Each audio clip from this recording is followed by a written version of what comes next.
जय श्री राम। बहुत स्वागत आपका आपके अपने बेहद खास कार्यक्रम में। मेरे मीन राशि की प्यारे जातक जातिका, आखिर बड़ा परिवर्तन आपके लिए अक्टूबर में होने ही जा रहा है। 12 वर्ष के बाद आपकी राशि स्वामी बृहस्पति उच्चस्थ होने जा रहे हैं और पंचम भाव के अंतर्गत जा रहे हैं। बहुत बड़ी खुशखबरी आपको देने जा रहे हैं। लेकिन अक्टूबर का महीना साधारण महीना नहीं है।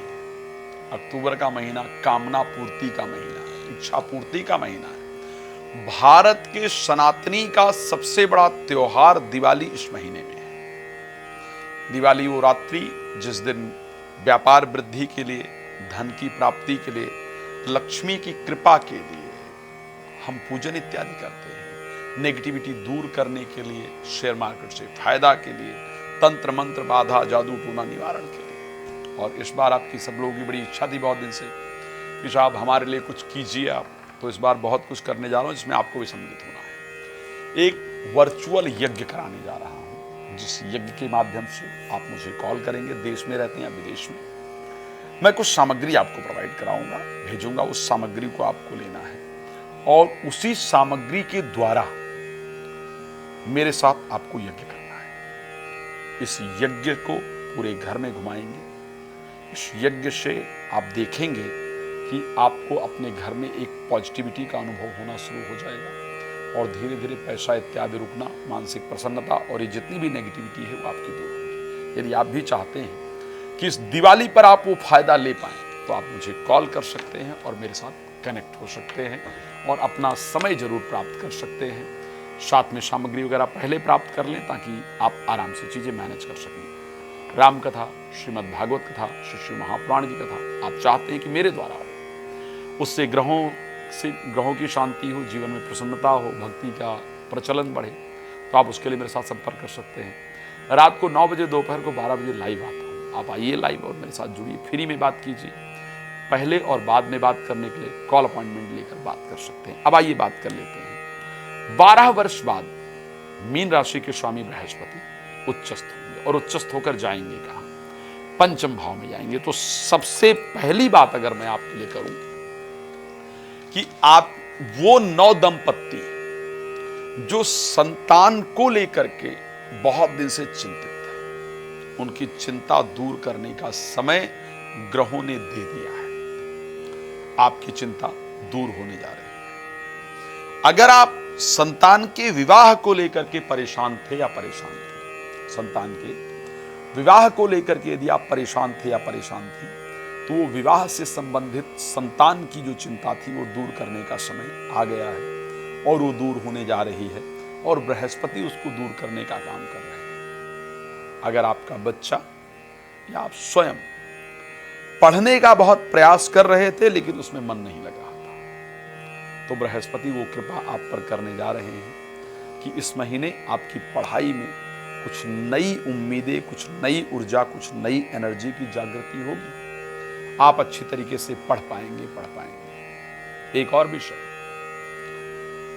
किसी के प्रति आपका अट्रैक्शन बढ़े, प्रेम संबंध बढ़े, इस प्रकार की परिस्थिति होगी। स्वास्थ्य को लेकर के बृहस्पति खुद अपनी राशि पर दृष्टि देंगे, जिससे आपका स्वास्थ्य भी बहुत सुंदर होगा। तो अगर मैं मीन राशि के गोल्डन पीरियड की बात करूं, मीन राशि सबसे ज्यादा परेशान रहने वाली राशि अगर मैं 2025 की बात करूं तो ये राशि रही है। बहुत दिन तक एक साथ राहु और शनि ने गोचर किया। जब से ये वर्ष स्टार्ट हुआ, राहु शनि ने गोचर किया, परिस्थिति खराब रही। मंगल फिर शनि के सामने आ गए, कन्या राशि में मंगल ने गोचर किया, तो फिर वैवाहिक परिस्थिति भी खराब रही, खुद की भी अशांति रही, परिस्थितियां खराब रही। ये बहुत दिन बाद ये वक्त आपके सामने आया है जब आपके राशि स्वामी एक अच्छा परिवर्तन करेंगे और आपके जीवन के लिए एक अच्छा रिजल्ट जरूर प्राप्त होगा। तो मुझे खुशी है इस बात की कि आपके जीवन में अच्छा समय आए, आपका जीवन सुख समृद्धियों से परिपूर्ण हो। ये हमारा प्रयास, ये हमारी कोशिश हमेशा आपके साथ रहती है और होगा। हाँ, कुछ चीजें हैं जिस पर ध्यान देने वाला होगा। एक और विषय जो बड़ा अच्छा होगा इस महीने आपके लिए, वो होगा 27 तारीख को।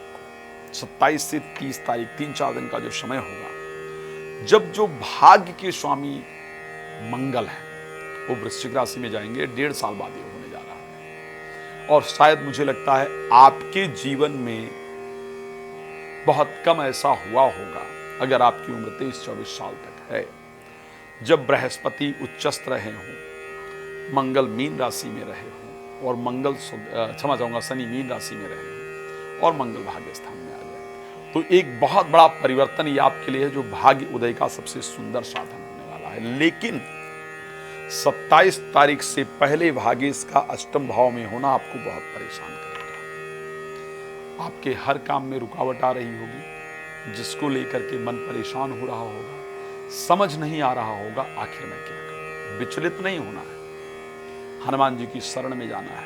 हर रुकावट के लिए हनुमान जी की शरण में जाना है और कहना है कि सब सुख लहे तुम्हारी सरना और तुम रक्षक काहू को डरना। हे प्रभु, आप रक्षक हैं तो मैं क्यों डरूं।